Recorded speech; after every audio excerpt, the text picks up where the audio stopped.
ये किस्सा तभी बना जब उन .001 में उनके दादाजी आए और अचानक उन्होंने मुड़ के दादाजी की तरफ देखा और कहा, आज तो मुझसे करवा दिया है, आइंदा ये चीज़ होनी नहीं चाहिए। चलो ठीक है, मीरा जी ने फ्रेंड को, जो एक कहता है इंटरवल होता है, अपनी फ्रेंड से कहा ये लोग कब आए। तो उनकी फ्रेंड ने उनको देखा, फिर ऊपर देखा, जैसे कोई बहुत बड़ा मजाक कर दिया उन्होंने। और वो अपना कुछ खाना वाना खाने या कुछ रूटीन के काम करने हैं वो करने चले गए। और वो अकेली खाट थी उस चौक में।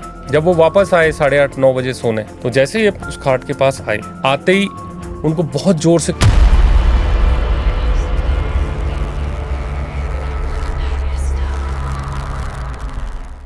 नमस्कार दोस्तों।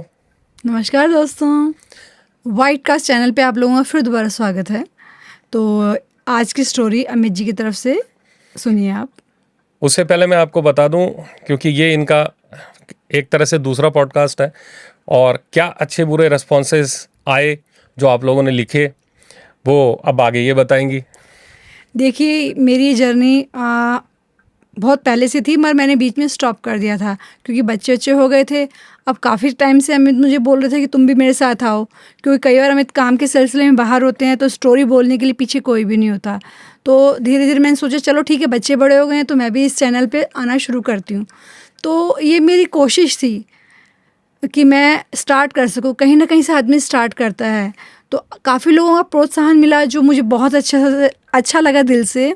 मगर कुछ लोगों को शायद मेरा बोलने का तरीका कम पसंद आया, तो कोशिश करूँगी मैं उसको और सुधार सकूँ। तो मुझे आप सब लोगों का सहयोग चाहिए।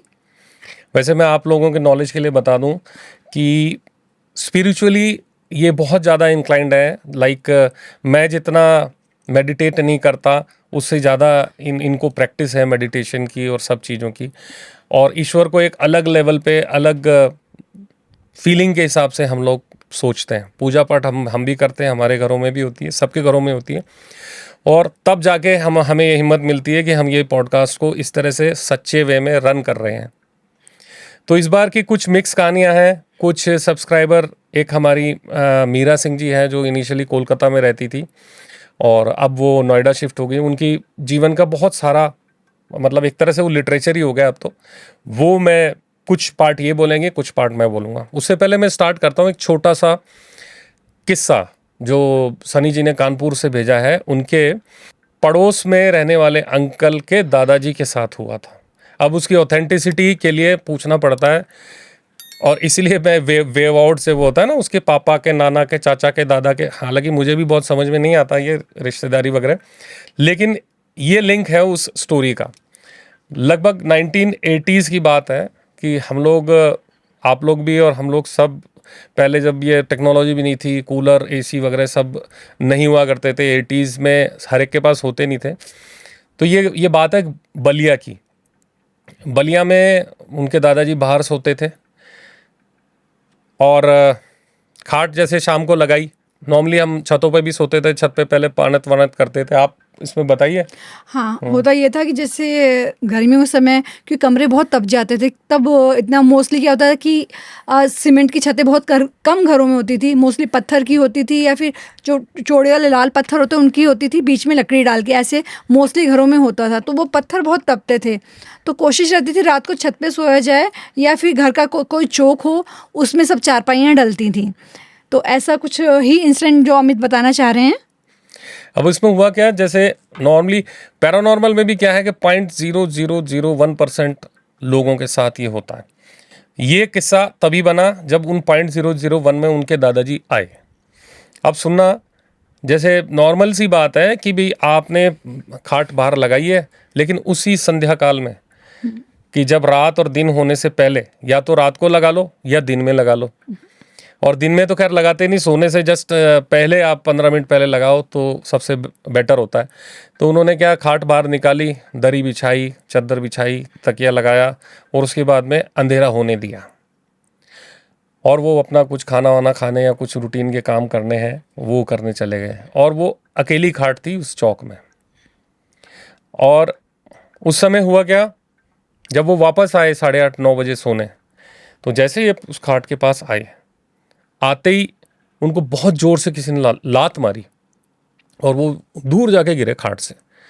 अब दादाजी कुछ समझ पाते, थोड़ा सा उठ के बैलेंस बना के खड़ा हुआ तो ध्यान से उन्होंने देखा, वो ज़मीन पे ही थे, खाट खाट आई लेवल पे हो गई, वो ज़मीन पे थे। उन्होंने देखा एक काला साया सा यहाँ उठा है खाट पे से, और वो उठ के डिसअपीयर हो गया। तो क्या होता है कि कुछ चीज़ें पैरानॉर्मल तो ओपन इनविटेशन देखती है।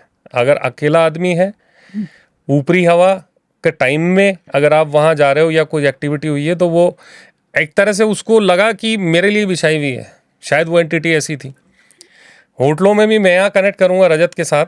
रजत ने हमेशा कहा है कि होटलों में क्या होता है कि जब आप मान लो किसी होटल में 50 कमरे हैं, किसी में 40 हैं, लेकिन वो सारे नहीं चढ़ते हैं। एक कॉमन क्या होता है कि कोई 10 कमरे रूटीन में चढ़ते हैं, कोई फिर 3 महीने बाद कोई वेडिंग सीज़न आया या कोई असली सीज़न आ गया तो 40 के 40 कमरे चढ़ गए, मतलब कि ऑन रेंट। तो ऐसे में क्या होता है, उनमें कुछ अगर डिपेंड्स, इट ऑल डिपेंड्स कि किसी के साथ कोई कैरी होके आ गया हो या बिल्कुल खाली है, कभी हॉन्टेड भी होता है। और पैरानॉर्मल हमेशा हॉन्टेड नहीं होती, उनको तो शांति या एकांत चाहिए होता है उनको, उन्हें तो शांति या एकांत चाहिए होता है। तो ऐसे में कभी रहते हैं। तो ये कहा जाता है, बूढ़े लोग भी कहते थे कि अगर आप बिस्तर भी आपने बिछा लिया है तो वो चादर मोड़ के या कुछ ऐसे करके रखो कि वो ओपन इनविटेशन न रहे। तो कोशिश ये रहनी चाहिए कि अमित जी, मैं कहना चाहूँगी कि जब भी आप कहीं होटल में जाते हैं तो कोशिश करके बेड अपने सामने ही आप बनवाएं, या फिर उसकी चादर आप चेंज करवा दें। वो भी है। और ऐसा भी कहा जाता है कि अगर बिल्कुल नीट एंड क्लीन भी बिछी हुई है तो पहले उसको झाड़ लो, हल्का सा आप झाड़ लो, ओके, टॉवल से या किसी भी टॉवल चीज़ से, या कोई आपका हैंड बैग है तो वो उसमें आपने हाँ, पटक दिया। हाँ, मतलब रख के सामान डायरेक्ट ना लेटे ना बैठे। तो कोशिश करें कि कोई या तो टॉवल से आप झाड़ें या कोई बैग रखें या कुछ और सामान पहले रखें, उसके बाद आप थोड़ी देर बाद उस पर बैठना या जो भी आप कुछ काम करना चाहें, सोना चाहें, आप से सो सकते हैं। बिल्कुल बिल्कुल। तो ये एक छोटी सी कहानी थी। इनके 2 और इंसिडेंसेस हैं, बीच में मैं आपको सुनाऊंगा। बाकी ओवर टू नीलू जी, जो हमारी व्यूअर हैं, मीरा जी, उनकी कहानी बताएंगे आपको। तो ये मैं आपको मीरा जी की स्टोरी बताना चाह रही हूँ। ये पहले कोलकाता रहती थी और अब रिटायरमेंट के बाद ये नोएडा रह रहे हैं। मीरा जी रेलवे में एक अच्छे अधिकारी के रूप में उन्होंने काफ़ी समय तक कार्य किया है। तो ये उनके जीवन की कुछ ऐसी घटनाएं हैं जो कुछ घटनाएं उनकी मम्मी के साथ हुई थी, और कुछ उनके बालपन में, कुछ उनकी युवावस्था में, और कुछ उनके मे बी एक मिड एज के बाद। तो उनके उम्र के हर पड़ाव पे कुछ ऐसी ऐसी घटनाएं होती चली गई जो उनको अंदर तक हिला दिया। अब मीरा जी रिटायरमेंट के बाद नोएडा रह रही हैं और एक शांत जीवन जी रही हैं, मगर फिर भी उसकी कुछ यादें हैं, कुछ जो भी झलकियां थी उनको कई बार अपसेट कर देती हैं। तो मीरा जी ने अपने जितने भी एक्सपीरियंस से हमें स्टोरी के थ्रू हमें बताए हैं और वो हम आपसे शेयर करना चाह रहे हैं। तो उनकी फर्स्ट स्टोरी उनकी मम्मी की है, जो उन्होंने अपनी मम्मी से और पापा से सुनी थी। उनकी मम्मी एक जमींदार घराने से थी जो काफ़ी संपन्न था और अब परिवार की इकलौती ही बच्ची थी। तो पहले समय में क्या होता था कि शादियां बहुत कम उम्र में कर देते थे। उनकी मम्मी कोई 10-12 साल की रही होंगी जब उनकी शादी उनके पिताजी के साथ तय कर दी गई। पहले गांव में शादियां बहुत जल्दी कर देते थे। मोस्टली 10 से 12 साल की उम्र में लड़कियों की शादी हो जाती थी। तो लड़के कोई 5-6 साल का ही डिफरेंस होता था कि लड़का पढ़ने जाता था और लड़की शादी होके घर आ जाती ससुराल में। मगर इस केस में पहले शादी हो गई थी और शादी के कुछ समय बाद गोना होना था।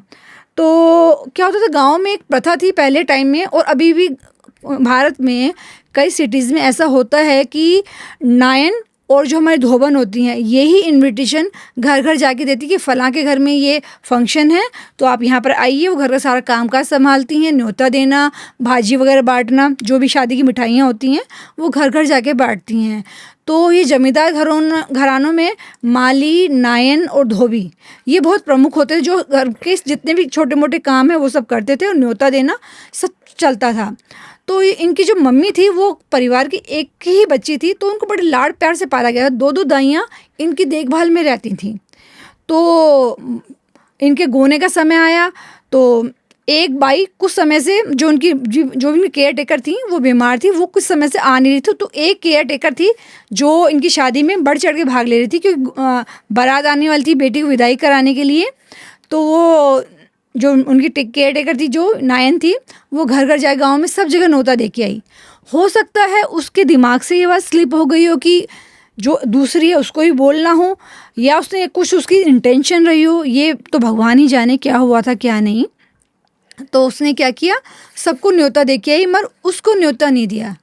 अब उस लेडी को कहीं ना कहीं ये बात बहुत बुरी लगी, अरे मैंने बचपन से इस लड़की का ध्यान रखा और इसके माँ बाप ने जानबूझ के नहीं बुलाया मुझको, क्यों वो तो ये नहीं जानेगी कि किसने कौन न्योता देने आया था और कौन नहीं, मगर उसने कहीं ना कहीं मन में ये बात आ गई थी कि मुझे नहीं बुलाया गया, जबकि मैंने इस बच्चे का इतना ध्यान रखा।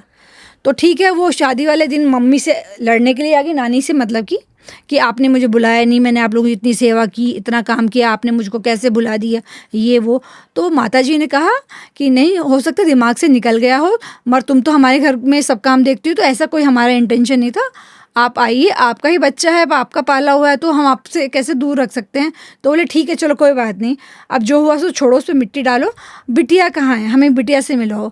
इधर मम्मी का श्रृंगार हो रहा था, क्योंकि गोना होने वाला था, कि अच्छा सा लाल कपड़े में, लाल रंग की साड़ी में उनको सजाया गया था, कि ज्वेलरी वूलरी सब पहनाई गई थी। तो मम्मी तैयार हो रही थी कमरे में, तो इतनी देर में नायन आई और उन्होंने अपने चौखट से मम्मी का नाम लिया। तो मम्मी ने मुड़ के उनकी तरफ देखा, क्योंकि मम्मी उनको जानती थी बचपन से ही, तो उन्होंने मुड़ के देखा। तो ऐसे मम्मी को ऐसा लगा कुछ ठंडी सी कोई हवा का झोंका उनके कान में से निकल गया हो। तो चलो उस शादी की गहमा गहमी में इतना किसी ने ध्यान नहीं दिया, क्योंकि उम्र भी उनकी छोटी थी, तो कोई ऐसा उनको महसूस नहीं हुआ। चलो बात आई गई हो गई, तो मम्मी विदा होके गोना लेके अपने ससुराल आ गई। अब ससुराल आ गए तो चलो ठीक है, सब कुछ नॉर्मल चल रहा था, मगर हो क्या रहा था कि मम्मी कुछ टाइम बाद बेहोश होकर गिर जाती थी। कभी वो बाथरूम में गिरी हुई मिल रही हैं, कभी वो चौक में गिरी हुई मिल रही हैं, तो कभी बेडरूम में, कभी उनका माथा फूट रहा था, तो कभी हाथ टूट रहे थे, कुछ कुछ चल रहा था कंटिन्यू। तो सब लोग परेशान थे, दवाई दारू करते थे, कुछ टाइम वो बीमार रहती, वो ठीक हो जाती थी। चलो सोचा कि भैया नई जगह है, नया माहौल है, बच्चा एडजस्ट नहीं कर पा रहा है। कई बार क्या होता है कि बच्चा नए माहौल में आता है तो वहाँ के रीति रिवाज बिल्कुल नया, सास ससुर सब कुछ देख के खान पीन सभी तो अलग हो जाता है जब एक लड़की शादी होके आती है। तो सबने सोचा कि चलो सारा माहौल चेंज हुआ है, खान पीन चेंज हुआ, तो इस वजह से बच्ची एडजस्ट नहीं कर पा रही, इसलिए शायद सुखचा रही है, घबराहट की वजह से ये बेहोश हो रही है। चलो ये ऐसे 2-3 साल बीत गए, ये कंटिन्यू में चलता रहा। मम्मी कभी पीहर आ जाती, कभी वहाँ आती, तो मगर ये सब सिलसिला चल रहा था कंटिन्यू। तो इसी बीच जो हमारे पिताजी जो थे, मीरा जी के पिताजी जो थे, वो अपनी पढ़ाई जो बाहर कर रहे थे, गांव से बाहर कर रहे थे, तो अब वो आते हैं। तो दोनों अब एक साथ कमरे में बैठे बातें कर रहे होते हैं। तो पिताजी मम्मी से कहते तुम बाबा बीमार होती हो, चलो कोई बात नहीं, मैं पटना जाके तुम्हें जब भी जाऊँगा पटना दोबारा तुमको अपने साथ ले जाऊँगा और तुम्हारा इलाज कराऊँ, जो तुम बार बार बेहोश हो रही हो। तो पापा ने जैसे मम्मी के हाथ कंधे पे हाथ रखा, तो मम्मी ने उनको बहुत बुरी तरह से उनका हाथ मरोड़ के झटक दिया कि आज तो मुझे हाथ लगा दिया है, दोबारा कभी हाथ मत लगाना। और वो ऐसे तेज से उछली और दरवाजे से भिड़ के बाउंस बैक आई। पापा के होश उड़ गए, ये क्या हुआ, कोई आदमी एकदम उछल के ऐसे कैसे जा सकता है जैसे बॉल कोई गई हो। पापा सकपका गए, वो कमरा छोड़ के रूम से बाहर आ गए। ये बात उन्होंने आके दादाजी को बताई। तो दादाजी के गुरु थे, जो हमारी नानी जी के भी गुरु थे और दादाजी के भी गुरु थे। ठीक है, गुरु जी को बुलाया गया। जब गुरु जी आते हैं तो क्या होता है कि हमारे मोहल्ले पड़ोस सब लोग, रिश्तेदारी, क्योंकि सब लोग इकट्ठे हो जाते हैं, भाई गुरु महाराज आए हैं आदर सत्कार में। और गांव में तो गुरुओं का बहुत महत्व होता था पहले के समय में, बहुत ज़्यादा उनको पूजनीय मानते थे, जो आज भी पूजनीय है और आगे भी पूजनीय रहेंगे। तो गुरु जी आते हैं तो बहुएं सारी छोटी छोटी उम्र की होती थी, 14-15 साल की, कोई 16 साल की, कोई 17 साल की। तो सब ने आके गुरु जी के पाँव छुए। तो मम्मी को लाया गया, मम्मी ने प्रेशर में आके, होता है एक पीआर प्रेशर होता है, उन्होंने आके पाँव छुए और सर पे एक हल्का सा घूंघट था। और अचानक उन्होंने मुड़ के दादाजी की तरफ देखा और कहा, आज तो मुझसे करवा दिया है, आइंदा ये चीज़ होनी नहीं चाहिए, बर्दाश्त नहीं करूँगी। सबके सन क्या हो गया कि जो बहू हमेशा आंचल ढके है वो ऐसे बोल रही है पूरी समाज के सामने। सबको अब लग गया था कहीं ना कुछ गड़बड़ ज़रूर है। अब गुरुजी ने एक दिन तय किया, कामाख्या देवी की तरफ से पंडित वगैरह आए, जो कामाख्या देवी जो आसाम की तरफ है उधर से पंडित वगैरह आए और एक अनुष्ठान किया गया। अनुष्ठान में मम्मी को बिठाया गया और मम्मी 16-17 साल की थी और शरीर बहुत कमज़ोर था और हाइट भी कोई 5'1" के आसपास रही होगी। और दादाजी की फैमिली में सब लोग 6 फीट 6.5 फीट के इतने बड़े बड़े लोग, और उनके अंदर इतनी पावर थी, वो 6.5 फीट के लोगों के कंट्रोल में भी नहीं आ रही थी, ऐसे निकल रही थी। पता नहीं क्या उनके अंदर ऊर्जा है जो सब लोगों को पीछे पुश बैक कर रही है। तो बड़ी मुश्किल से पूरा मामला संभला। मम्मी को लाके हवन कुंड के पास बिठाया गया और जो भी पूजा पाठ किया गया, उसके बाद वो थोड़ा सा नॉर्मल हुई और धीरे धीरे 1-2 पूजा की वो बिल्कुल नॉर्मल हो गई।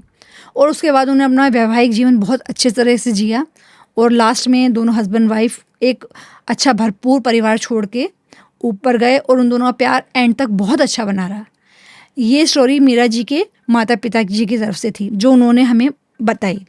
मीरा जी की एक और पैरानॉर्मल इंसिडेंस है, उनका पर्सनल एक्सपीरियंस है ये, कि जब वो, वैसे तो वो रेलवे से रिटायर हुई हैं, रेलवे में ऑफिसर थी, उससे रिटायर हुई हैं, तो उसी की तैयारी के दौरान उनके कुछ एग्ज़ाम्स वगैरह थे जो कि दूसरे ज़िले में जाके होने थे, तो वो धनबाद में गई हुई थी वो कुछ पेपर्स देने। एक पेपर एक दिन हो गया था, दूसरे पेपर के लिए उनको उसी मतलब उस कॉलेज या यूनिवर्सिटी के हॉस्टल में रूम दिया था और वहीं वो रुकी थी।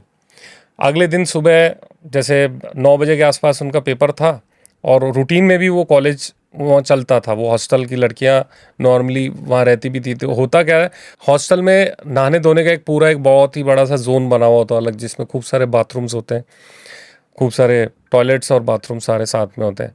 तो उन्होंने सोचा कि भाई रूटीन में इनकी क्लासेस शुरू हो जाएंगी 8 बजे से, तो अपन थोड़ा सा लेट नहाएंगे धोएंगे, क्योंकि उनका 9 बजे से एग्ज़ाम था। जब तक ये कॉलेज की लड़कियां हैं वो नहा धो लेगी, बाथरूम खाली मिलेगा। तो ऐसा ही उन्होंने किया। 8 बजे 8:30 बजे के आसपास वो गई बाथरूम में। तो जैसे ही किसी एक बाथरूम में वो घुसी और चेंज नहाने के लिए तैयार होने लगी, तो उनको ऐसा फील हुआ कि जैसे कोई उनको देख रहा है। वो अकेली नहीं है, उनको कोई देख रहा है। नहीं, क्योंकि अमित जी क्या होता है कि लेडीज़ का जो स्ट्रिंग होता है वो बहुत ज़्यादा फास्ट होता है, तो उनको हमेशा ऐसा फील होता है जैसे कहते हैं कोई उसको पीछे से भी देख रहा है ना, उसको फील हो जाए कोई उसको घूर रहा है। तो ऐसी कुछ फीलिंग्स उनको लगी वहाँ। लेकिन वो फिर वो बाहर आके उन्होंने और दरवाजे वगैरह चेक किए तो एकदम सुनसान, कुछ नहीं, क्योंकि जो भी एक्टिविटी थी नॉर्मल कॉलेज की गर्ल्स की वो हो चुकी थी, वो सब नहा धो के जा चुकी थी, and she was alone in the bathroom. फिर भी इंश्योर करने के लिए वो वापस आई अंदर, तो उनके हाथ में, अब जैसे बाहर से आए हुए हैं तो नया साबुन रहता है, क्योंकि अगर रूटीन में रहते हो तो आपका पुराना साबुन आप कैरी करते हो अपने वैनिटी, अपने वो जो भी नहाने धोने का थैली या सामान रहता है उसमें। अब चूंकि वो बाहर दूसरे उसमें आई हुई थी, तो साबुन के रैपर के अंदर नई साबुन थी जो यूज़ करनी थी उनको। तो उनको इंश्योर करने के लिए वो बार बार ऊपर देख रही जंगले में से तो कोई नहीं देख रहा, जंगले में से तो कोई नहीं देख रहा, जबकि फीलिंग हो रही कि देयर इज़ समवन। तो उन्होंने क्या किया, साबुन को निकाल के उस रैपर को गोल कर लिया, ऐसे बॉल सी बना ली, और इंश्योर करने के लिए कोई है तो नहीं, ऐसे फेंका जंगले की तरफ। तो वो ऊपर तो जंगले में लगा नहीं, उससे जस्ट नीचे जाके दीवार से टकराया, और टकराने के बाद में इतनी तेज रिवर्स बाउंस बैक हुआ कि जैसे पत्थर की तरह वापस आया हो। शार्प एज उसकी होठ पे और यहाँ लगी और भयंकर उनके दर्द हुआ। डर के मारे वो बाहर आ गई। अब वो इंसिडेंस उनके मन में इतना ऐसा बैठ गया, वो उस बाथरूम से तो निकल के आ गई, और फिर उस दिन नहाए या नहाए ये मुझे नहीं पता, क्योंकि जितना हमको ऑडियो नोट्स उन्होंने शेयर किए हैं वही मैं आपको नरेट कर रहा हूँ, अपनी तरफ से कुछ नहीं लगा रहा। लेकिन उस दिन के बाद और आज के बाद जब भी इनके पास कोई कागज़ का भी टुकड़ा होता है ना, तो ये चेक करती रहती हैं फेंक के, देख के बाथरूम में, कि भाई वो वापस तो कभी नहीं आ रहा। लेकिन ऐसा कभी नहीं हुआ। वो उस प्रेजेंट मोमेंट में हो सकता है कोई चीज़ हो, कोई एक्टिविटी वहाँ पर हो, कोई प्रेजेंस हो जो उसका रिवर्स उनको हुआ होगा। तो ये छोटे छोटे एक्सपीरियंसेस है, हम नॉर्मली क्या कैजुअल वे में ले जाते हैं, और ये बात उन्होंने कभी किसी को बताई भी नहीं, क्योंकि बोलेगा अब किसी को बताएंगे हंसी का पात्र बनेंगे, लॉजिक ढूंढेंगे, अपना लॉजिक लगाएंगे, हवा आ रही होगी इसलिए आ गया होगा, कुछ और होगा वो लॉजिक। लेकिन वो पर्सनलाइज एक्सपीरियंस है। मगर ये हवा से अमित इतना तेज नहीं आ अगेन दैट थिंग, लॉजिक आप भी लगाने लग गई। इतना तेज नहीं आ सकता। सारी दुनिया यही करेगी। इट मींस कहीं ना कुछ वहाँ पर था। क्योंकि उन्होंने जैसा अपने ऑडियो नोट में बताया कि वो आज भी उस चीज़ को कहीं ना कहीं प्रभाव है उनके ऊपर। वो कागज़ का बॉल कहीं भी फेंक के देखते कि वो बाउंस आ रहा है आ नहीं रहा आ है रहा, कि नहीं आ रहा। मगर वो चीज़ आज तक इस एज तक उनके वो क्लियर नहीं हुई कि वहाँ पर कुछ था या नहीं। नहीं था, नो करेक्ट। डाउट मुझे लगता है कुछ ना कुछ वहाँ पर था जो एकदम रिफ्लेक्ट किया उस समय। करेक्ट। नाउ नेक्स्ट टू हाँ अदर स्टोरी। तो हम मीरा जी की एक दूसरी स्टोरी पे आ रहे हैं। ये मीरा जी के बचपन की है। बचपन में क्या होता था कि हम सब लोगों की छुट्टियां होती थी, पहले 2-2 महीने की छुट्टियां होती, आजकल तो बच्चों की छुट्टियां बहुत कम समय के लिए होती हैं, मे बी 25 दिन की। मतलब हमारे समय में 2-2 महीने की छुट्टियां होती थी, मे बी 10 मई से छुट्टियां लगती थी और 1 जुलाई के आसपास हम लोगों के स्कूल खुलते थे। एक के भी 10 तक बच्चे जाते थे। तो मोस्टली छुट्टियों में बच्चे नानी के यहाँ जाते थे या फिर दादी के यहाँ जाते थे। तो गर्मी की छुट्टी में मीरा जी अपने परिवार के साथ अपनी दादी के यहाँ छुट्टियाँ मनाने के लिए गए। तो बुआओं के बच्चे भी आए थे, चाचाओं के बच्चे, सब लोग मिलके अच्छा धमाल होने वाला था। तो क्योंकि हवेली बहुत बड़ी होती थी तो उसमें बहुत सारे कमरे थे और बच्चे इधर उधर ना जाएं, तो क्या है कि दादी है, मम्मी है, बुआएं डराती थी कि बच्चे इधर उधर कहीं चले ना जाएं। बोलते थे उस पेड़ के पास नहीं जाना या छत पे मत जाना कि छत पे एक लेडी बैठी रहती है या भूत है पकड़ के ले जाएगा या कुछ गिर जाओगे, पड़ जाओगे, छत टूटी। अलग अलग तरीके से बहानों से बच्चों को डराते ताकि इतनी बड़ी हवेली में बच्चे कहीं के कहीं चले ना जाएं। तो ठीक है, ऐसे चल रहा था। तो बच्चे भी कोशिश करते थे बरामदे में खेलें या घर के बाहर जो आंगन था वहाँ पर खेलें। तो एक बार क्या हुआ कि हवेली के पीछे ही मौसी रहती थी, दादी की बहन। तो बच्चे बोले चलो उनसे मिलने चलते हैं, उनसे कुछ सामान भी लाना था। तो मीरा जी और मीरा जी की बड़ी बहन तो मौसी जी के यहाँ जाती हैं कुछ सामान लेने के लिए। वो जाती हैं कोई 4-5 बजे के आसपास। तो वहाँ पर जाके काफ़ी बातचीत होती है। बच्चे इतने समय बाद आते हैं तो लगता है कि दादियों को बच्चों को ये बना के खिला दें या ये है क्या चल रहा है, बच्चों क्या पढ़ाई चल रही है, तो ये सब पूछ रहे होते हैं। ऐसी बातचीत में थोड़ा समय लग जाता है, आते आते तक अंधेरा हो जाता है। अब क्या होता है, अब पहले ही इतना डराया होता है बच्चों को कि भैया हवेली के पीछे ये है, उस पेड़ के ऊपर ऐसा है। तो दोनों बच्चियाँ आ रही होती हैं, बड़ी दीदी और मीरा जी आ रही होती हैं। तो दादी क्या करती है, मीरा जी की बड़ी बहन को टॉर्च दे देती है क्योंकि रास्ते थोड़े उबड़ खाबड़ होते हैं और गांव का माहौल है, तो कोई सांप बिच्छू काट ना जाए। बच्चों को एक टॉर्च देती हैं। तो कहती है तुम ये टॉर्च जला के जाना ताकि रास्ता तुम्हें क्लियर दिखता रहे।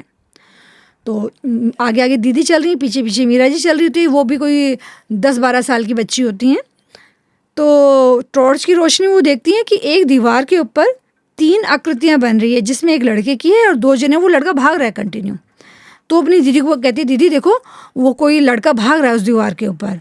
तो दीदी कहती है चुप रहे, फालतू बातें नहीं, एक तो वैसे ही डर लग रहा है, तू ऊपर से उड़ रहा है। नहीं नहीं दीदी, सच में ही दीवार पे कोई बच्चा है जो लड़का भाग रहा है और 2 आकृतियाँ और हैं।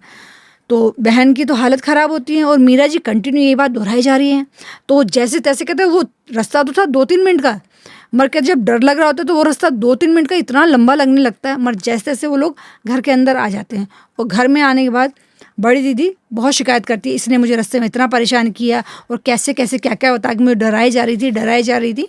मगर मीरा जी अपनी बात पे कायम थी। वो कहती नहीं, मैंने देखा था दीवार पे 3 आकृतियाँ थी जिसमें एक लड़का भाग रहा था और 2 जने और थे। तो मैं, जो मीरा जी थी, अपने पापा की बड़ी चहेती थी। तो पापा ने कहा नहीं बेटा ऐसा कुछ नहीं है। क्या होता है, टॉर्च के जो रिफ्लेक्शंस होते हैं, कई बार एक चीज़ को किसी चीज़ पे पड़ गया होगा, कोई जीव जंतु बैठा हुआ जो तू ऐसा लग भाग रहा है, कर रहा है। कहते नहीं पापा मैंने देखा था। अब ये मीरा जी का वहम था क्या नहीं, वो आज तक कभी क्लियर नहीं हुआ।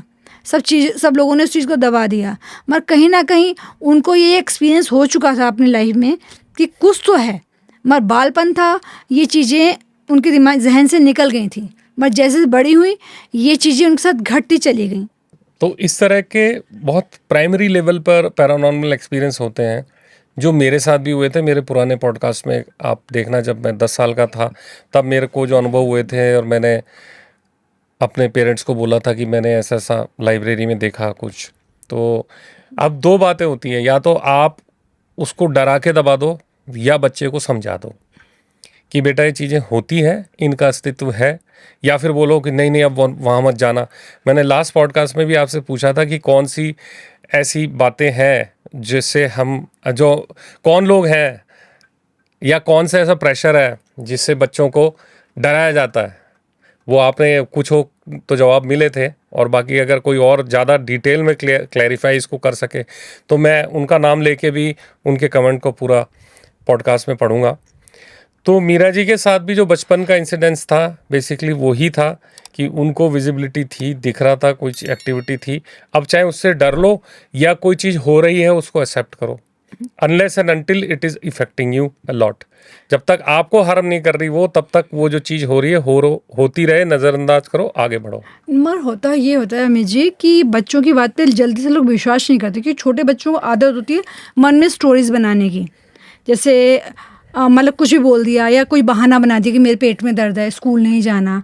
तो ऐसे बहाने बच्चे बनाते रहते हैं और पेरेंट्स उसको बहुत लाइटली लेते हैं। अब तो फिर भी थोड़ा बहुत सीरियसली लेते हैं, मैं पहले पेरेंट्स इतना सीरियसली नहीं लेते थे, बहुत लाइटली लेते थे, और यही कारण है मीरा जी की बात पे किसी ने विश्वास नहीं किया। अब दूसरा किस्सा मीरा जी का ही है। मीरा जी की एक अच्छी पढ़ लिख गई तो होता है पेरेंट्स को कि बच्चे की शादी कर देते हैं, ऐसे ही मीरा जी की उनके पेरेंट्स ने एक अच्छा वर देख के शादी कर दी। जो उनके पति थे वो रेलवे में एक अच्छे ऑफिसर ग्रेड पे थे। तो रेलवे जैसे ट्रांसफ़र होता है हर सरकारी अधिकारी का, तो उनके हस्बैंड का भी ट्रांसफ़र होके वो मालदा उनकी पोस्टिंग हो गई। तो क्या होता है जब रेलवे में, क्या रेलवे क्वार्टर्स अलग से मिलते हैं, हर जितने भी अधिकारी हैं उनको एक क्वार्टर अलॉट होता है। तो मीरा जी को भी और उनके हस्बैंड को भी एक क्वार्टर अलॉट हुआ, तो मालदा में आके तो वहाँ पर वो रहने लगे। तो क्या था, हमारा मालदा एक छोटा जगह था, उस समय इतना डेवलप भी नहीं था। मोस्टली क्या होता है जब भी डिवीज़न इन लोगों की होती है तो उनको एक क्लब मिलता है हर जगह, जिसमें उनका बैडमिंटन कोर्ट, स्विमिंग पूल और जो भी एक्टिविटीज़ होती है खेल से रिलेटेड वो सब होता है। मगर मालदा में ऐसा कोई भी फैसिलिटी वहाँ पर नहीं था कि जो एंटरटेनिंग हो, और छोटा टाउन था तो ऐसा कुछ घूमने का भी नहीं था। तो ठीक है चल रहा था। तो क्या होता था कि गांव में जो मेले वेले लगते थे तो लोग एंटरटेनमेंट के जितने भी अधिकारी थे, उनकी फैमिलीज थी, तो मेले वगैरह चले जाते थे। तो ऐसे समय बीत रहा था। तो सडनली उनके हस्बैंड को बोला गया कि जितने भी अधिकारी लोगों में बातचीत, अरे वहाँ पर फलां जगह मालदा में एक स्टेडियम है जो बंद ही रहता है, तो एक बार उसको देख लिया जाए, ताकि वहाँ पर कोई एक्टिविटी शुरू की जाए, ताकि बच्चों का भी मन लगा रहे। जो हमारी लेडीज़ हैं, हम लोग तो जॉब पे चल जाते हैं, वो बैडमिंटन खेल लेंगी, या स्विमिंग पूल देखे सही है क्या वहाँ पर। तो सब ऑफिसर लोगों ने अपना एक संडे का दिन डिसाइड किया और वो स्टेडियम देखने के लिए पहुँच गए।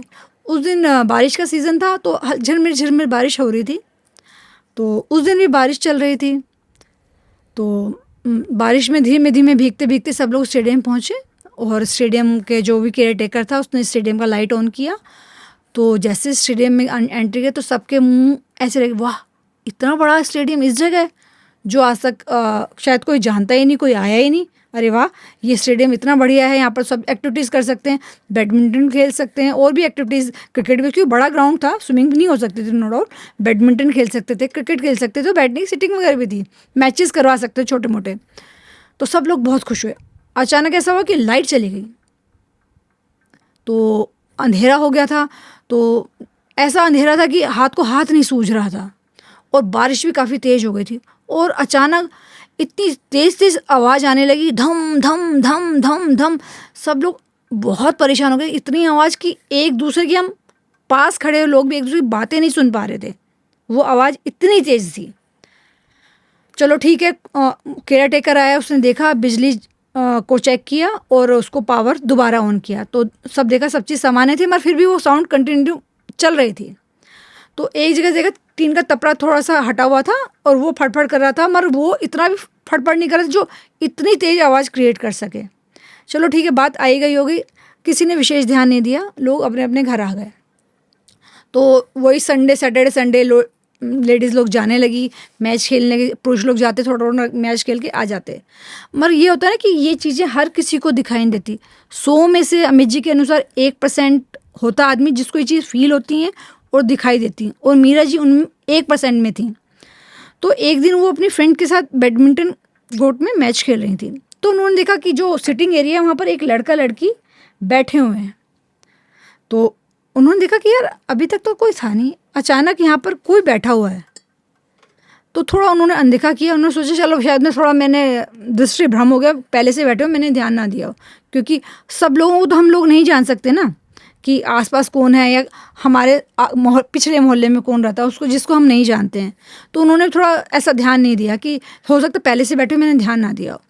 चलो ठीक है, बात आई गई हो गई।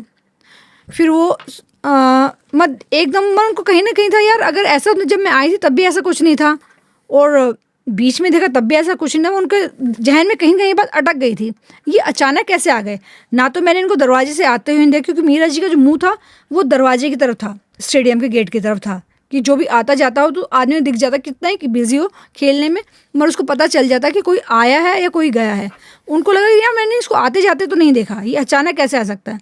चलो ठीक है, मीरा जी ने अपनी फ्रेंड को, जो एक कहता है इंटरवल होता है, अपनी फ्रेंड से कहा ये लोग कब आए। तो उनकी फ्रेंड ने उनको देखा, फिर ऊपर देखा, जैसे कोई बहुत बड़ा मजाक कर दिया उन्होंने। तो उन्होंने लगा शायद इसने मेरी बात सुनी नहीं। चलो मैच दोबारा शुरू हुआ, वो दोनों खेलने लगे। मैच समाप्त हुआ, घर की तरफ वापसी हुई तो जो भी केयर टेकर था वो स्टेडियम में गेट बंद करने लगा। तो मीरा जी ने कहा देखो अंदर कोई रह ना गया हो, तुम दरवाज़ा सबको निकाल कर देखिए फिर दरवाज़ा बंद करना। कहते नहीं मैडम आप ही लोग थे अकेले। कहते नहीं नहीं और भी लोग हैं। कहते नहीं मैडम कोई नहीं है, आप जाइए। तो कहीं ना कहीं था कि चलो कोई बात नहीं, ये खुद देख लेगा और आ जाएगा। मगर उनको जहन में एक बात अटकी हुई थी, यार ये लोगों को मैंने आते हुए भी नहीं देखा और जाते हुए नहीं देखा। क्योंकि हम जब भी खेलते हैं अगर हमारा जो फेस है गेट की तरफ है, सामने की तरफ है, आता जाता हमें पता ज़रूर चलता है चाहे हम कितना ही बिजी हों। तो मीरा जी के साथ भी होता, वो बिजी ज़रूर थी खेल में, मैं उनको मालूम था कि कौन आया कब गया। अब जो साथ की लेडी थी वो भी कोई रिस्पॉन्ड नहीं दे रही थी, उसको लगा शायद मजाक कर रही होगी। बात आई गई हो गई। कुछ समय बाद जब मीरा जी कलकत्ता आ गई तो वही केयर टेकर जो था तो उनसे मिलने के लिए आया। तो उन्होंने उस ऐसी बातों बात चल गई, मालदा की बात चल रही थी कि ऐसा हुआ। कहते यार उस दिन मैंने तुमने जब कहा था कि भाई सब कुछ चेक कर लो, अंदर एक लड़का लड़की, तुमने उनको नहीं निकाला जबकि मैं बार बार तुम्हें बोल रही थी। कह मैडम वहाँ पर कोई लड़का लड़की नहीं थे। दरअसल बात ये हुई थी कि वो जो स्टेडियम है ना, तो जब ये बन रहा था वो स्टेडियम, तो वहाँ पर एक लड़का लड़की अक्सर मिलने आते थे, क्योंकि भूमाफियों का वो एरिया था और उस समय काफ़ी गैंगवार चलती थी। तो वो लड़की लड़का मिलने आते थे उस स्टेडियम में। तो वहाँ पर उन लोगों ने उसको देख लिया था मिलते हुए, तो उन बच्चों का मर्डर हुआ था वहाँ पर और मार के उसी स्टेडियम में दबा दिया गया था। और ये स्टोरी इतनी ज़्यादा हाइप नहीं, क्योंकि जो मारने वाले थे वो काफ़ी रसूखदार लोग थे। तो ये बात आई गई हो गई। मगर केयर टेकर जो वहाँ पर काम कर, जो उसने सब चीज़ देखी थी, मगर कहते प्रशासन के आगे और गुंडों के आगे हर किसी की जबान नहीं खुलती है। वो भी कहीं डरा था, मैं उसको मालूम था उनकी आज भी प्रेजेंस उस स्टेडियम में थी, मगर उसने इसलिए नहीं बताया क्योंकि लेडीज़ हैं, डर जाएंगी, दोबारा आएंगी नहीं। तो ये बात उसने दबा दी थी। बोला मैडम कुछ भी नहीं है। कि मैडम आपने जो देखा था वो सही था, वो लोग कई लोगों को अब भी दिखाई देते हैं। तो ऐसे वो बात आई गई होगी। तो मीरा जी के जहन में ये बात क्लियर हो गई, जो उन्होंने देखा वो सही था। ये बात है 1994 की। एग्जैक्टली 1994 की बात है। हाँ, यूपी बिहार और उस टाइम क्राइम रेट बहुत ज़्यादा थे। मतलब बहुत कम कहानियां हैं जो सामने आती हैं, चाहे वो क्राइम की हो, और हम लोग तो जो पैरानॉर्मल के ऊपर बात करते हैं वो तो बिल्कुल ही नहीं आती आगे। लेकिन अब निकल के आप लोगों के थ्रू कहानी, स्टोरीज, आपके एक्सपीरियंसेस आ रहे हैं, और हर कहानी अलग होती है, बनाई नहीं जाती। ये एक्सपीरियंस्ड कहानियां हैं जिनको हम अब दोबारा रीलिव कर रहे हैं बेसिकली।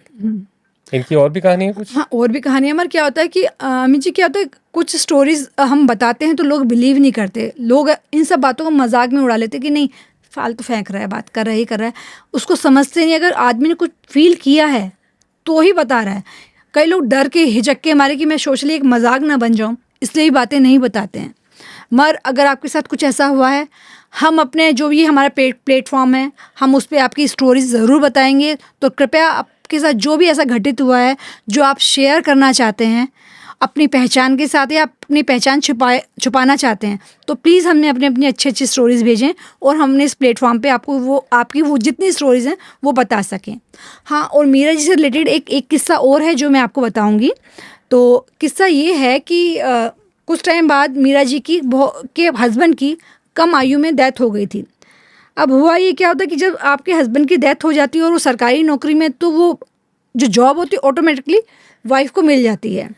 तो मीरा जी को वो उनकी हस्बैंड की जगह पोस्टेड कर दिया जाता है, तो वो कलकत्ता आ जाती हैं। तो कलकत्ता में अगेन वही रेलवे फ्लैट जो मिलते हैं वो उनको मिल गया था। तो इस बीच में उनकी बेटी बड़ी हो गई थी, तो बेटी तो पढ़ने के लिए बाहर चली गई थी, उनका 11 साल के बेटे के साथ वो कलकत्ता रहती थी। तो मोस्टली क्या होता है कि जितने फ्लैट्स होते हैं उनके तो एक सर्वेंट क्वार्टर होता है, जिसमें नॉर्मली हम लोग तो क्या होता है कि जैसे सर्वेंट्स को दूर रखते हैं, मगर जो वर्किंग लेडीज़ होती हैं, जो बच्चे स्कूल से आने वाले, तो उनको ये लगता है कि भाई बच्चा जब आ रहा है तो गर्म खाना उसको मिल जाए, या थोड़ा थोड़ा ध्यान रखने के लिए कोई ना कोई हो। तो ऐसा सब सोच के मीरा जी ने क्या किया कि अपने सर्वेंट क्वार्टर में एक बंगाली फैमिलीज़ को स्टैब्लिश कर दिया कि भाई मैं जा रही हूँ, तो तुम पीछे से मेरे बच्चे का ध्यान रखना, खाना जो है वो गर्म कर उसको दे देना, और थोड़ा सा उसे एक्टिविटीज़ पे ध्यान दे लेना, जो एक रिस्पॉन्सिबल मदर हमेशा करती है। वही जो सब चीज़ मीरा जी ने की कि मैं जॉब पे जाती हूँ, तो मेरे बाद आप मेरे बच्चे का टेक केयर कर लेना। तो ठीक है, वो बंगाल जो थी वो बहुत अच्छा से बिहेव करती थी, हंसी खुशी सारे काम करती थी, और घर की साफ़ सफाई है, सब कुछ है, सब काम बहुत अच्छे से करती थी, और बहुत बढ़िया खाना बना के खिलाती थी। मतलब पूरा विश्वास उन्होंने मीरा जी का जीता हुआ था कि पूरा घर का केयर टेक करना जितना भी है वो बाई जी ही कर रही थी, कि कोई रिलेटिव आ रहा है तो अच्छा खाना बनाना, हंस के मिलना, ये करना वो करना। जितने रिलेटिव होते थे, कि संपन्न फैमिली थी, तो बाई जी को कुछ ना कुछ दे के जाती थी। तो ये सब चल रहा था बहुत, मतलब 3-4 साल तक ये सब बहुत अच्छा चला। मगर होता क्या था कि मीरा जी बीच बीच में क्या होता था कि सडनली उनकी रात को कुछ खाना खाया तो उनकी तबीयत बिगड़ गई, उनको लूज मोशन हो जाते थे या चक्कर आ जाते थे, कि और बीमार हो जाती थी और बेड रिडन हो जाती थी। 2-4 दिन दवाई लेती थी, वो ठीक हो जाती थी। ऐसा चलता रहा, मगर मीरा जी ने इसको बहुत कैजुअली लिया, कोई ऐसा विशेष, क्योंकि जब आपके साथ कुछ, आपकी किसी दुश्मनी नहीं है और आप बहुत अच्छे हो, तो आपका ऐसा शक अपने सर्वेंट्स पे या किसी भी चीज़, फ्रेंड्स पे या रिलेटिव्स पे नहीं जाता, क्योंकि आपकी इंटेंशन बिल्कुल क्लियर होती हैं। तो यहाँ पर मीरा जी की इंटेंशंस भी बिल्कुल क्लियर थी। वो सोच ही नहीं सकती थी जो उनके साथ काम करते हैं, जो उनसे मिलने जुलने वाले हैं, वो कहीं ना कहीं कोई ऐसी ईर्ष्या भाव रखते होंगे।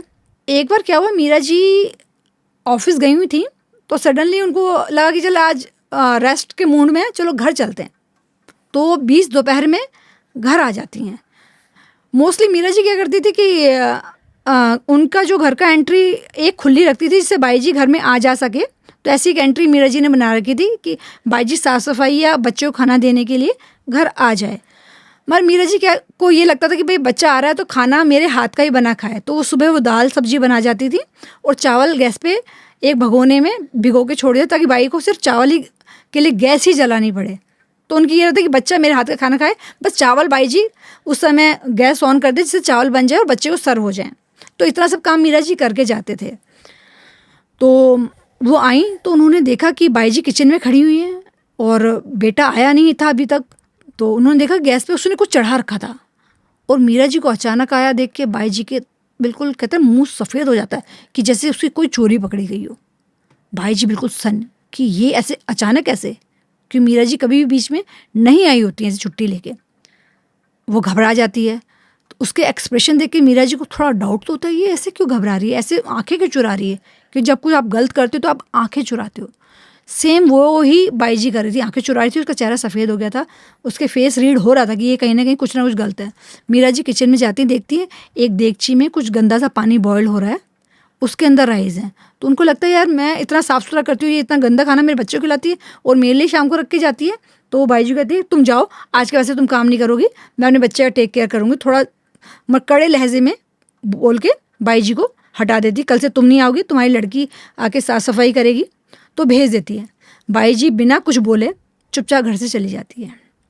अब मीरा जी आगे क्या करती हैं, अपने बच्चे के लिए जो राइस बना के जाना है ना, वो भी सुबह बना के जाती हैं, चपाती हैं कैसरोल में रख के, कि बच्चा ठंडा खाना खा लेगा गंदा खाना खाने के बजाय।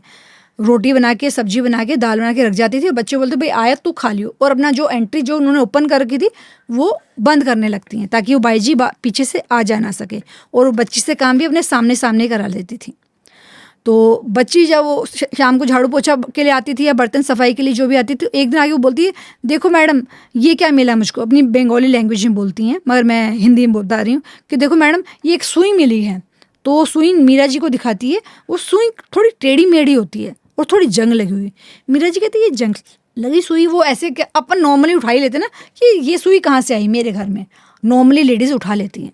वही सब मीरा जी ने भी किया कि वो सुई अचानक उठा ली कि ये सुई ठीक है आ गई हुई कहीं से, चलो उन्होंने फेंक दी बाहर। ठीक है, उसी रात मीरा जी की तबीयत इतनी बिगड़ी कि उनको हॉस्पिटलाइज करना पड़ा। ठीक है, 2-4 दिन में ठीक हो गए, वो आ गई, वो बच्ची फिर दोबारा काम कर रही है। तो वही 10-1 दिन के बाद वो बच्ची सुबह के समय मीरा जी पूजा वूजा कर रही थी, बच्ची सफाई कर रही थी, फिर वो सुई ले गई। देखो आंटी ये सुई मिली है, ये वो मीरा जी फिर उसको हाथ में लेती। नॉर्मली हम दोबारा एक गलती को दोबारा भी दोहरा लेते हैं, तो मीरा जी ने भी सेम गलती दोहराई, वो सुई उठा ली। अरे ये मेरे घर में बार बार कहाँ से आ रही है, पता नहीं कहाँ से, हो सकता है कि पुराना मतलब क्वार्टर मिला हो, कहीं से दबी चिट्ठी मिल गई, तो उठा के वो फिर फेंक देती हैं, अपना पूजा पाठ करके ऑफिस चल जाती हैं। और वही 2-1 घंटे के बाद उनकी तबीयत दोबारा बिगड़ी, उनको वही डायरिया हो जाता है, चक्कर आने लगते हैं, ऐसा लगता है कि शरीर का किसी ने पूरा पानी निचोड़ लिया हो, एनर्जी लेवल बिल्कुल ख़त्म हो गया। वो तभी सोचती हैं यार ये चीज़ मेरे साथ पहले भी हो चुकी है, जब पिछली वाली सुई मिली थी तब भी सेम ही हुआ था, जब रात को हुआ था मुश्किल से जान बची थी, और आज दिन में हुआ, उन्होंने मेडिसिन वगैरह लेके फटाफट वो ठीक होती है। उनके दिमाग में आया था भाई कहीं ना कहीं कुछ ना कुछ गड़बड़ है, तो उसी दिन वो डिसाइड कर लेती कि वो पूरी बंगाली फैमिली को घर से आउट ही कर देती है कि मुझे आप लोगों को रखना ही नहीं है, और उसको आउट कर देती हैं। और फिर बाद में वो जब उसके जाने के बाद वो जब पूरा घर सर्च करती हैं, उसका सर्वेंट क्वार्टर जो भी था उनका, तो उसमें जगह जगह कहीं काले कपड़े में कुछ बांधा हुआ है, कहीं लाल कपड़े में कुछ टांगा हुआ है, कहीं कीलें ठोकी हुई दीवार पे जिस पे रेड कलर के सिंदूर से कुछ बिंदियाँ लगा रखी है, कहीं कुछ और लगाया हुआ है, बहुत सारी चीज़ तंत्र मंत्र वाली, कि जो भी बाई जी आ रही थी वो आने को तैयार नहीं थी कि मासी ये सब करती थी जो तंत्र मंत्र जो, तो इसलिए हम तो इस कमरे में आके नहीं रहेंगे। तो मीरा जी पंडित जी को बुलाती हैं, तो पंडित जी कहते हैं कि भैया ये बेहतर रहेगा आपकी बेहतरी के लिए और आपके स्वास्थ्य के लिए, आप ये फ्लैट ही छोड़ दो। मीरा जी डिसाइड करती है भाई ऑलरेडी सब कुछ इतना सब कुछ घटित हो चुका है, ज़िंदगी में इतनी सारी समस्याएं हैं, तो घर को लेके क्यों अगर चेंज करने से थोड़ी ज़िंदगी सामान्य हो रही है, तो ये सब सोच के वो घर शिफ्ट कर लेती, उसी बिल्डिंग में 2 माला ऊपर वो अपना घर शिफ्ट कर लेती हैं। मगर मीरा जी को बागवानी का, पौधों का बड़ा शौक था, तो उनके जो पौधे हैं वो अभी भी उसी गैलरी में थे जहाँ वो पहले रहती थी। तो जब वो आई ऊपर शिफ्ट हो गई, तो उन्होंने देखा एक दिन अचानक आके कि अपनी गैलरी में कि पौधे ले जाएं, तो सब पौधे टूटे हुए थे, ऐसा लगा किसी ने उठा के पटका हो, जबकि नॉर्मली होता नहीं है कि भाई कोई भी आपका अड़ोसी पड़ोसी पेड़ पौधों को डैमेज करे। वो देखते पेड़ पौधे तोड़े हुए हैं, किसी ने फोर्स के साथ फेंका हुआ है, टूटे हुए हैं। वो ऑफिस जा रही थी, तो उन्होंने कहा कि ऐसा करो भाई जी, तुम ये सब जितनी मिट्टी सकेर के बाल्टी में डाल दो, शाम को आके डिसाइड करेंगे इनका करना क्या है। तो बाई जी जब मिट्टी समेटने लगती है तो वो देखती है उसके अंदर हड्डियाँ होती हैं, गमले के अंदर जानवरों की हड्डियाँ होती हैं, किसी में गमले में कुछ है, किसी गमले में कुछ है। ये सब उसी मासी का किया था, उसने जाने के बाद भी उनको चैन से नहीं रहने दिया, गमले में कुछ ना कुछ एक्टिविटीज़ करके उसने डाली थी ताकि वो चैन से ना रह पाए। पता ही नहीं क्यों लोग, मतलब उनको क्या संतुष्टि मिलती है कि अपना, मतलब कि अपना कर्म खराब करें, एक तरह से देखा जाए तो किसी को परेशान करके कोई सुखी नहीं रह सकता। मगर उस लेडी ने क्या सोच के उनके साथ किया नहीं मालूम, कोई ईर्ष्या थी या कुछ था, मगर वो तो बहुत अच्छे से रखती थी उसको, मगर फिर भी क्या ईर्ष्या थी, क्या वो प्रूव करना चाहती थी लेडी, क्या वो कंट्रोल करना चाहती, जो कुछ सोच के उन्होंने मीरा जी के साथ ये सब किया। मगर उसके बाद मीरा जी जब ऊपर शिफ्ट हो गई, उन्होंने हवन पूजा के बाद नए घर में गई, सारी शुद्धि कराई, उसके बाद उनकी नॉर्मल लाइफ दोबारा स्टार्ट हुई, और उसके बाद एक अच्छा भरपूर जीवन जीने के बाद वो रिटायरमेंट के बाद नोएडा शिफ्ट हो गई। तो ये हमारी मीरा जी की स्टोरीज़ थी जो हम लोगों ने आप लोगों के साथ शेयर की। आशा करते हैं आपको पसंद आएंगी। उनका बड़प्पन है कि उन्होंने अपने बचपन से लेकर और अभी तक का पूरा ट्रैवल जो है, जो उन्होंने एक्सपीरियंस किया, वो सारा हमें शेयर किया। और वो कई बार मेरे लिए, मैं हर बार कहता हूँ, मेरे लिए बहुत कॉम्प्लेक्स होता है कि इतनी डिटेल में जाना, जिसकी स्टोरी 0 से शुरू होकर 100 तक आ रही है। तो मुझे छोटे इंसिडेंसेस पसंद है, इसीलिए मैंने इनको रिक्वेस्ट की कि आप जो इतने बड़ी बड़ी स्टोरीज है ये आप नरेट करो नहीं, और क्योंकि- आपको लग भी रहा होगा। एक्चुअली क्या होता है अमित जी, औरत लेडीज के साथ मोस्टली क्या होता है कि वो हर बात को बहुत मिनटली सुनती हैं और हर चीज़ को बहुत लंबे तक याद रखती हैं। तभी कहते हैं ना तुम्हें सब चीज़ें याद रहती हैं।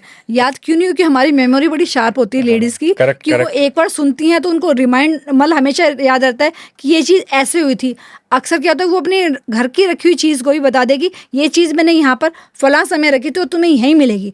और आदमी लोगों को सामने सामने की चीज़ें भी नहीं दिखाई देती हैं। हाँ हाँ, इनफैक्ट वो ये फैक्ट है। तभी अपने आप तभी तो में। ये होता है कि फलाने ने उस फंक्शन में कौन सी साड़ी पहनी थी, कौन सा कलर पहना था। हाँ, लेडीज इस वो डिटेल भी में याद हमेशा याद रहता। रहती है कि भैया फलाने उस फंक्शन में वो साड़ी पहनी थी, मैं ये साड़ी नहीं पहनूंगी क्योंकि ये सब देख चुके हैं। और हम लेडीज लोग टोक भी थे, अच्छा ये साड़ी तो वो है तुमने फला फंक्शन में पहनी थी। तो सब इसीलिए लेडीज का कलेक्शन भी हमेशा मेल से ज़्यादा ही होता है, क्योंकि वो एक चीज़ को रिपीट दोबारा नहीं करती हैं। खैर ये तो थोड़ा सा लाइट करने के हिसाब से वो वाली बातें हैं, लेकिन प्रैक्टिकली बात ये है कि पैरानॉर्मल बड़ा कॉम्प्लेक्स है। जिसके साथ जो एक्सपीरियंसेस हैं वो कॉम्प्लेक्स ही होते हैं और हर कहानी अलग होती है। और मैं आप लोगों से और ये भी आप लोगों से यही रिक्वेस्ट करना चाहेंगी कि आप अपनी स्टोरीज़ आप भेजिए इन व्हाट्सएप नंबर पे। जो नए देखने वाले हैं वो सब्सक्राइब करें हमें अपने सोशल मीडिया हैंडल्स पे, व्हाट्सएप पे। अगर आपको स्टोरी अच्छी लगती है तो शेयर कीजिए लोगों के साथ। हमारा मोटिवेशन इससे बढ़ेगा और जर्नी आगे बढ़ेगी, क्योंकि भूतों के एक्सपीरियंस वाले लोगों को ढूंढना बड़ा टफ होता है। और मीरा जी, मेरी पूरी कोशिश रही कि मैं आपकी स्टोरी के साथ इंसाफ कर सकूं। अगर इसमें थोड़ा बहुत चेंजेस हुए हैं तो आप उसको ध्यान मत दीजिए, कि मैं बेटर ही करना चाह रही थी स्टोरी को, कि और बेहतर बना सकूं। आपने जो बताया पॉइंट टू पॉइंट बता सकूं, वहाँ हो सकता है कहीं कुछ मिसिंग रह गया हो, तो उसके लिए आप मुझे क्षमा करिए। और आप लोगों से रिक्वेस्ट है कि आपकी जो भी ऐसी स्टोरीज़ हैं जो आप किसी को भी नहीं बता सके हैं, तो आप हमारे जो भी ये प्लेटफॉर्म है वाइट कास्ट का, अपनी स्टोरीज़ बताएं। आप खुद आना चाहते हैं तो as a guest most welcome, नहीं तो अपनी स्टोरी आप अपने नाम के साथ या अपना नाम छिपाना चाहते हैं तो अपनी पहचान छिपा के भी अपनी स्टोरीज़ हमें भेज सकते हैं। आप सब लोगों का इस प्लेटफॉर्म पे तहे दिल से स्वागत है। तो कृपया आप अपनी अच्छी अच्छी स्टोरी भेजिए ताकि हम इस चैनल को आगे तक ले जा सकें। धन्यवाद। Thank you so much for watching.